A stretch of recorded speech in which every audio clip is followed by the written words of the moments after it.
Today I have some super exciting news regarding Project OverTechnical. This is the fifth and potentially final devlog for this mod pack. I have been developing this pack for well over a year, and I am super happy with the way it's turned out so far.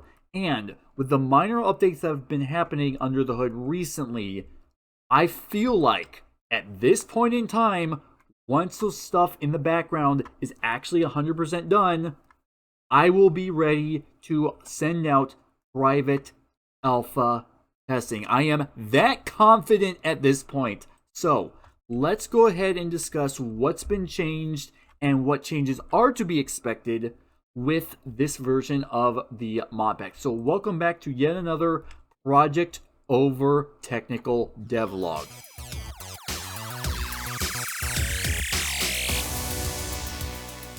So the first thing I need to go ahead and get out of the way is actually an update regarding one of the more recent videos that I made regarding the pack. So I made a video discussing how I was considering upgrading the pack from Forge 1.20.1 to NeoForge 1.21.1. And I've made a final decision on that.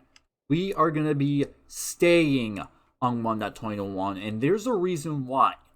So, as I said earlier, I've been developing this pack for well over a year, and its current state on this version is pretty stable from what I've been able to gather. The NeoForge version, I will openly admit that I haven't done a ton of testing, but there are some issues that I've had with the pack, and for that reason, I realized that I would have to do a lot of changes and updates and bug fixes and things like that if I were to go with that. But considering that the version that I'm currently on is pretty stable, I think it would be easier and make a lot of sense, at least for me specifically, to stay on that version. So I'm going to apologize right now if you guys were excited for the NeoForge version. Unfortunately, that's just not going to happen. So, that update is out of the way. Let's go ahead and discuss the guidebook, the Project OverTechnical guidebook. So, there have been some minor changes under the hood with this specifically. And the first one is actually the page entries themselves. So, yeah, we have some entries in here. They're not done. There's still some entries that I need to add. These two test entries are just so that I have a frame of reference. So, when I'm looking at the code inside the folders, I know what I need to add and what I need to edit and change, things like that. So, these two you can go ahead and ignore. I'm just mentioning that since you guys are probably going to ask. I'm not sure.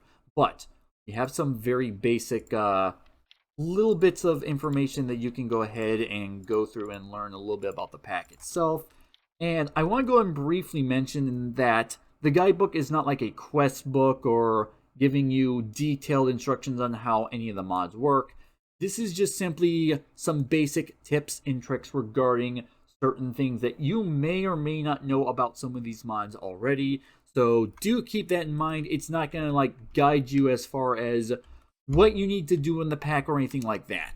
So that is the purpose of this guidebook. And yes, I am 100% aware of the fact that some of these puns are incredibly corny and a little bit cringe. I'm 100% aware of that.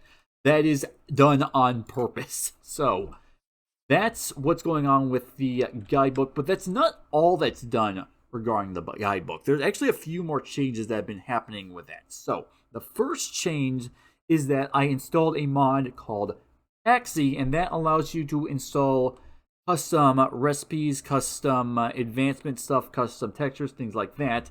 And there are two additional changes regarding the guidebook that I'm super happy with, and a third I actually still need help with. I am not even lying about that. So the first one, crafting recipe.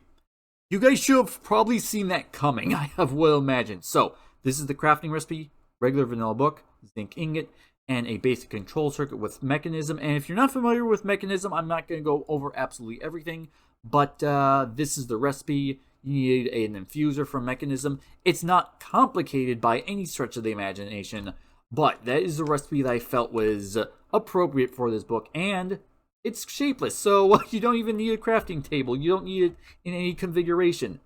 You just need those three ingredients and you're good to go. So there's that. And also, you spawn in a brand new world with the book now, which is awesome. I'm not even gonna lie, I realize that to some of you that's probably like a no-brainer or something like that. But let me just say for the record, that was not easy to implement. It took me way too long to figure that out. I am not lying.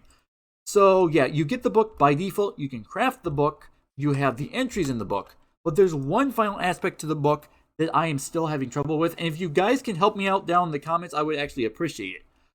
I'm trying to implement custom textures to the guidebook. That's one of the things that Paxi can actually do. And I have the textures made. I just cannot for the life of me figure out how to implement them and actually have them load. Every single instance I've done, I've ended up with the pink and black texture of error. So I'm definitely doing something wrong. I don't know what. So you guys can help me out with that. I would appreciate it. I know what it is. I know what the problem is.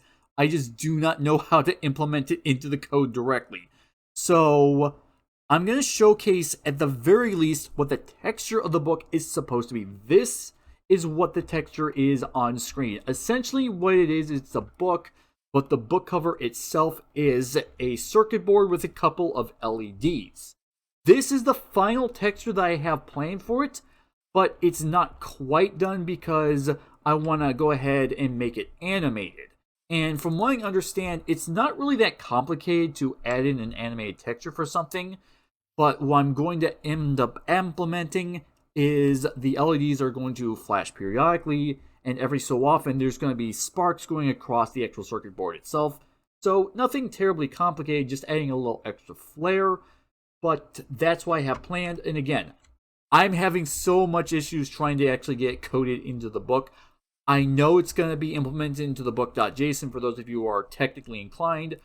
I just can't figure out the file structure that I need to implement it in that file in order to get to work. So again, if you know what to do, please let me know down in the comments. I would very much appreciate it.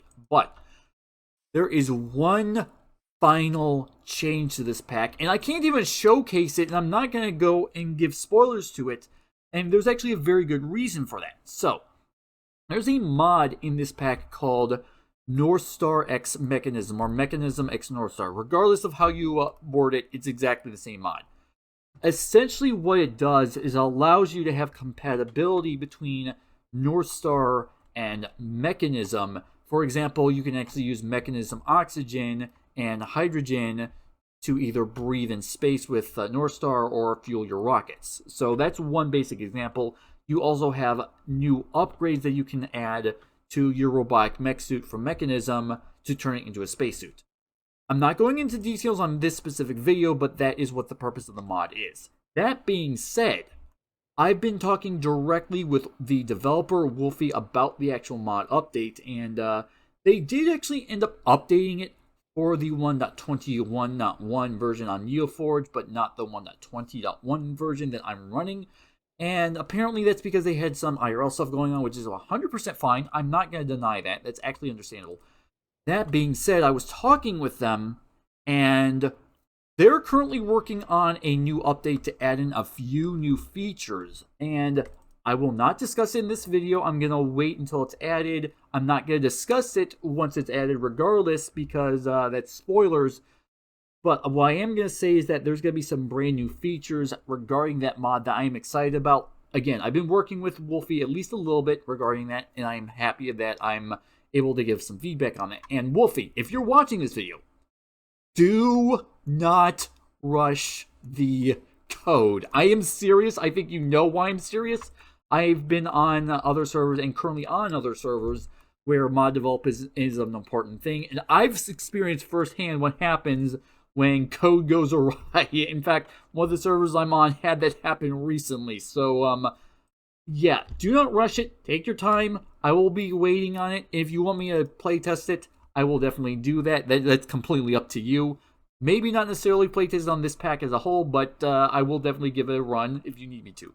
But that's all that has changed regarding this pack. And one final thing that I'm going to mention real quick. Once I actually have everything ready under the hood, I will go ahead and make a separate video telling you guys how you can join the private alpha, what's expected in the private alpha, and things like that. So, be on the lookout for that. I have no estimated time on that. It just depends on how long it takes for me to finish the guidebook, and Wolfie working on that. Which again, Wolfie, do not rush it, please, for the love of God, do not rush your code. But yeah, other than that, that's all there is for this particular devlog. So hopefully you guys did enjoy. If you did, make sure that like button. If you want more, make sure that subscribe button for future content. But yeah, with that, I will see you guys later.